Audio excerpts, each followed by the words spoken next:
Hi, it's Calvin at Cooper Autoworks. Today we've got some cool product from Chillout Systems.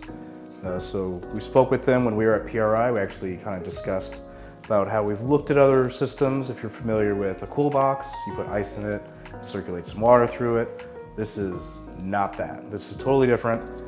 This is essentially a small AC system that does kind of the same thing, circulates the water, but it doesn't run on ice, it runs on electricity. It has a compressor, it has a refrigerant.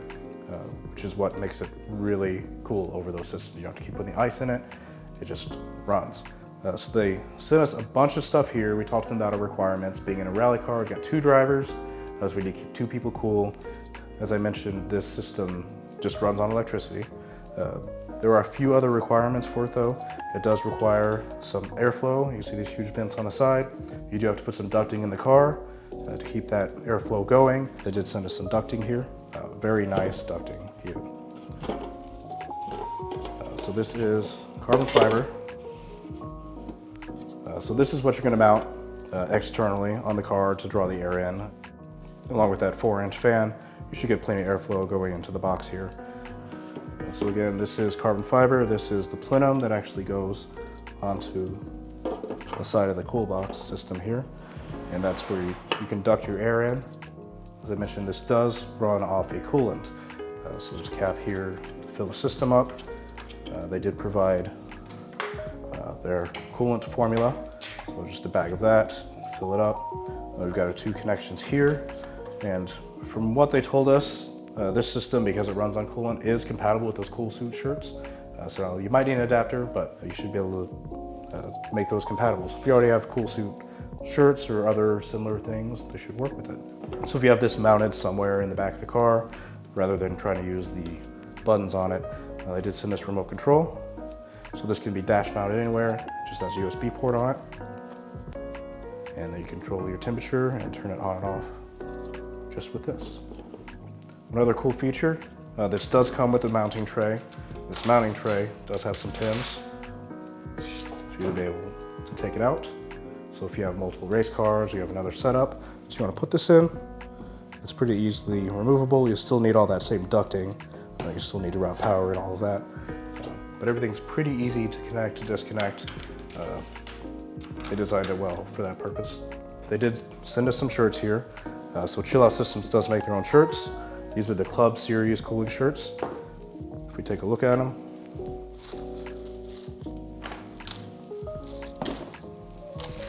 plastic here.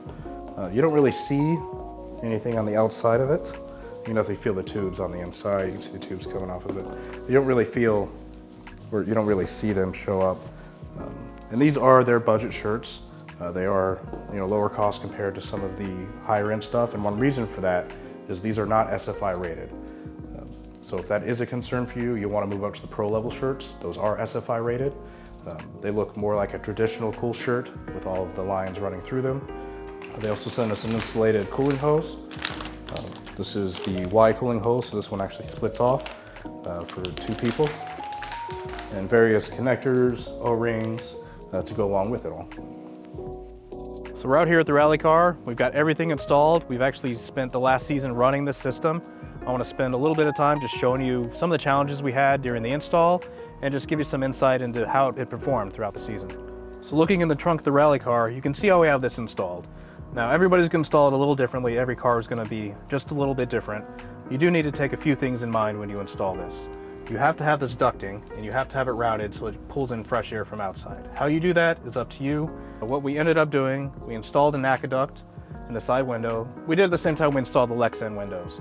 So it was a no-brainer to install it there. We looked at some other options also, doing it in the fender, cutting into the bodywork. I'm not a huge fan of that. We did have to cut through the parcel shelf just to get it through. There was already an opening there, so we just had to open it up a little more to get it through. You do have to have inline fan, so that's going to need power. And then you've got all your connections.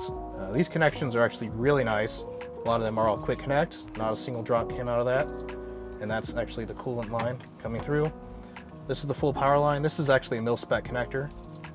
Screws on. Really nice, heavy-duty hardware. You'll see how good that is. And it's just really high-quality stuff here. We've actually been really impressed with it. And every wire on here has some insulated coating on it. That's going to help prevent any damage to the wires. We did run wires all the way to the front to our battery kill switch, so it is in line with the kill switch. If we turn off the kill switch, it's going to cut power to this as well as everything else in the car. So the really nice thing about this, if you have multiple cars that you need to run the system in, you can remove it. You can also remove it for service. It's got some quick release pins, so you can take the whole unit out. Now obviously all the connectors, those pop off, come off real easy. So if you need to service it, you need to take it out, put some fresh fluid in it, real easy to take it in and out. Another thing I want to mention is just how good the support has been with Chillout Systems. Ever since we got this kit, they've kind of been with us the whole time, just checking in, seeing how things are going. We're one of the first teams to run this in a rally car using 2 people on the same circuit, and it's performed tremendously. We ran the Southern Ohio Forest Rally earlier this year. It was in July, it was at night, and temperatures were still in the 90s. It was miserable. A lot of teams didn't even finish the race due to heat exhaustion. We stayed cool enough, we were able to finish the race and take 3rd place.